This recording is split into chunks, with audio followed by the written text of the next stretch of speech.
Halo semua, kembali lagi di tutorial Next.js. Lanjut di bagian get static path ya, ini data fetching metode yang terakhir, yang dimana fungsinya adalah untuk ngebuat pre-render page ya untuk dynamic routes. Oke, nah di sini dari data yang kemarin saya rubah sedikit ya. Di sini data ID-nya saya rubah lebih pendek supaya bisa lebih terbaca. Di sini ada P01, P02 dan lain-lain. Nah di halaman ini juga blok saya kasih link ya dari data yang kemarin juga supaya bisa di redirect seperti ini. Nah, langsung saja kita ke get static paths tadi ya, sebagaimana fungsinya. Jadi get static paths ini nge-generate pre-render page, tapi dia untuk halaman dynamics. Jadi kalau misalnya saya pakai ini di halaman static ya, seperti ini, saya kasih dulu false. Di sini saya taruh dulu ID P01 ya. Nah, saya save, maka yang terjadi adalah bisa dilihat ini hasilnya gimana. Hasilnya adalah error. Jadi get static path ini hanya untuk halaman dynamic. Jadi saya akan pakai ini di halaman blok yang ID ini ya, karena dia dynamic. Nah, jadi sebenarnya apa yang dilakukan si get static path ini? Jadi gini, misalnya di sini ada 1, 2, 3, 4, 5. Nah, ketika saya masuk ke halaman detail ini P01, nah dan saya return params-nya di sini ID P01, maka halaman ini P01 ini akan dijadikan halaman yang ada HTML-nya, pre-render page-nya gitu.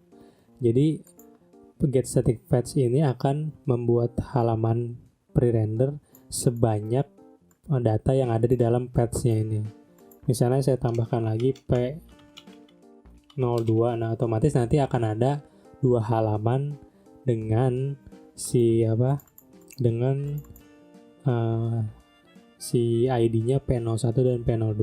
Otomatis di sini nanti ada filenya. Nah, oke, saya coba dulu di sini, saya save, saya refresh dan terjadi error. Kenapa? Jadi get static path ini bisa dipakai dengan tapi harus disertakan get static props gitu. Nah, di sini saya akan pakai fungsi get static props sebelumnya karena sama. Nah, gini.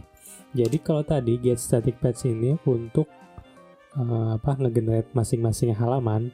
Nah, get static props ini untuk nge-get data masing-masing halaman. Contohnya ini saya nge-get post yang tadi yang 5. Nah, untuk dilihat ininya, saya panggil ID-nya dari konteks ya, context.params. Nah, di sini kalau misalnya data 01, saya cari juga di sini. Jadi untuk post yang ID-nya 01 itu datanya adalah di mana post ini, saya find, saya cari yang post.id-nya itu sama dengan ID di konteks ya, ID di params. Jadi kurang lebih ini adalah di mana post yang ada 5, yang 5 ini nih, dan ketika ini dipanggil P01 berarti ID-nya P01 itu sama dengan si yang ada di post ini. Jadi ini saya return post, saya tanpa revalidate dulu. Nah, di sini akan ada post juga. Saya akan coba konsol postnya, atau saya di sini saja langsung judulnya, jangan H1 tapi H4 ya, post.title. Ada kan P01, P02, P03 apakah ada? Nah, bisa terlihat. Jadi ketika kita adakan get static paths, nah maka akan di return yang ini aja. Sisanya itu nggak ada karena kita setting di sini fallback-nya false gitu. Jadi selain yang kita set di sini, maka halaman itu jadi kosong. Karena pada dasarnya halaman P03 ini tidak di-generate HTML-nya. Nah, supaya lebih jelas lagi, bisa saya export dulu ya, bisa saya build ini. npm run build.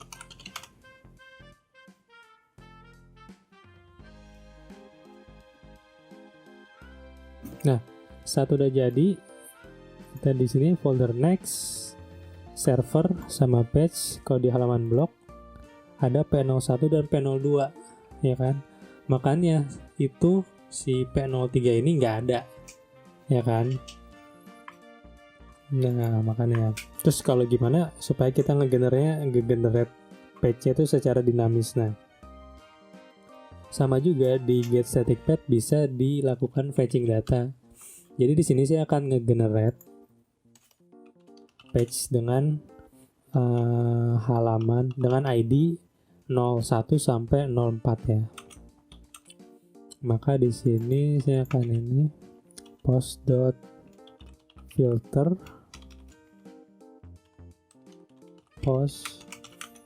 post.id tidak sama dengan P05. Nah, ini adalah filter post. Jadi di sini saya ngebuat halaman untuk static path-nya itu dari ID-nya 01 sampai 05. Jadi untuk data yang 05 ini yang terakhir nggak akan di-generate sebagai pre-render page-nya. Nah, langsung saya akan ini lagi mapping lagi ke path-nya karena ini yang dibutuhkan. Jadi path-nya itu dari sini di map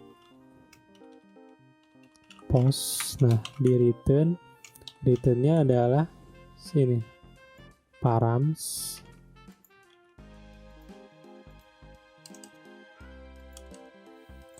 ID-nya itu adalah post.id. Jadi ini saya akan seperti ini. Nah, jadi ini akan nge-generate semua kecuali halaman dengan ID P05 atau dengan parameternya 05. Ya, bisa dilihat kalau misalnya saya jalankan.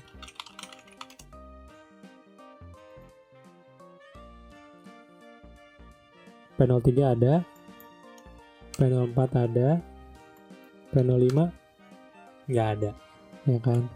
Nah, kalau saya coba ini di export, di build ya, maka apa yang terjadi?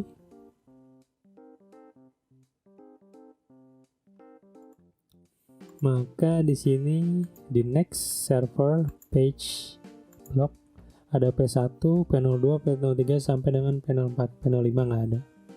Nah itu, jadi getStaticPath itu untuk bikin generate pre-render HTML, pre-render page. Oke, nah tadi kalau di sini ada settingan tambahan itu adalah fallback.